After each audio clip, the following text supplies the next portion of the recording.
Hello বন্ধুরা, আমার পরিবারের সকল সদস্যকে অনেক অনেক ধন্যবাদ। আর তোমরা নিশ্চয়ই থাম্বনেল দেখে বুঝতে পেরে গেছো আমি আজ কি বানাতে চলেছি। আমি বানাতে চলেছি মাশরুম। কার কার ভালো লাগে অবশ্যই কমেন্ট করতে কিন্তু ভুলবে না। এবার চলো বলি কিভাবে আমরা মাশরুমটা সহজে বাড়িতে তৈরি করে নিতে পারবো। আমি জানি কম বেশি অনেকেরই ভালো লাগে মাশরুম খেতে, আর আমার তো ভীষণ ভালো লাগে। আমার যে কতটা ভালো লাগে সে আমি বলে বোঝাতে পারবো না, কারণ আমি যখন ছোট ছিলাম আমি আর আমার ভাই এই মাশরুম নিয়ে অনেক ঝগড়া করেছি। চলো ওইসব কথা বাদ দিয়ে এখন চলে যাই আমার রান্নার দিকে। প্রথমে তোমরা দেখেই নিলে মাশরুমটাকে আমি একটু ভাপিয়ে নিলাম, ভাপিয়ে একটু নুন আর হলুদ দিয়ে ভাপিয়ে সেই জলটা ফেলে দিলাম। এখন আমি পেঁয়াজ আর টমেটো নিয়ে আর কাঁচা লঙ্কা নিয়ে একটু কড়াতে নেড়ে ছেড়ে ভাজতে শুরু করেছি। ভাজতে আমি এবার এখানে এক এক করে কিন্তু মশলা অ্যাড করব। যেমন দেখতেই পেলে আমি লঙ্কা গুঁড়ো হলুদ গুঁড়ো দিয়েই দিয়েছি, তারপর দিচ্ছি একটু আদা বাটা আর একটু দিচ্ছি রসুন বাটা।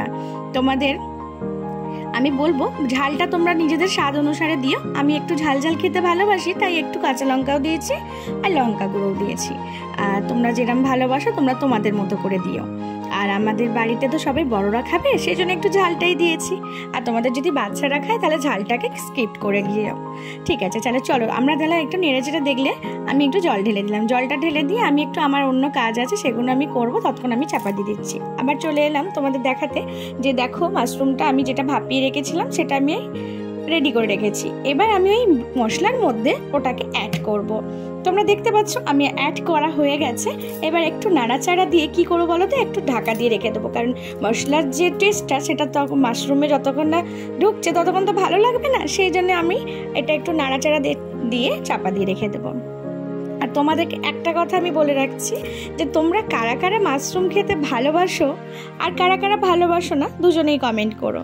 আর দেখো মাশরুমের কালারটা দেখো, এত লোভনীয়, এত টেস্টি, মানে দেখেই খেতে ইচ্ছা করছে, তাই না বলো বন্ধুরা? আমার তো খুব খুব ভালো লাগে। ঠিক আছে বন্ধুরা, তোমরা আমি খাবো আজকে কি দিয়ে খাবো তোমাদেরকে বলতে শোনো। আমরা আজকে খাচ্ছি রাত্রে রুটি দিয়ে। আর তোমরা কে কি দিয়ে ভালোবাসো অবশ্যই জানো।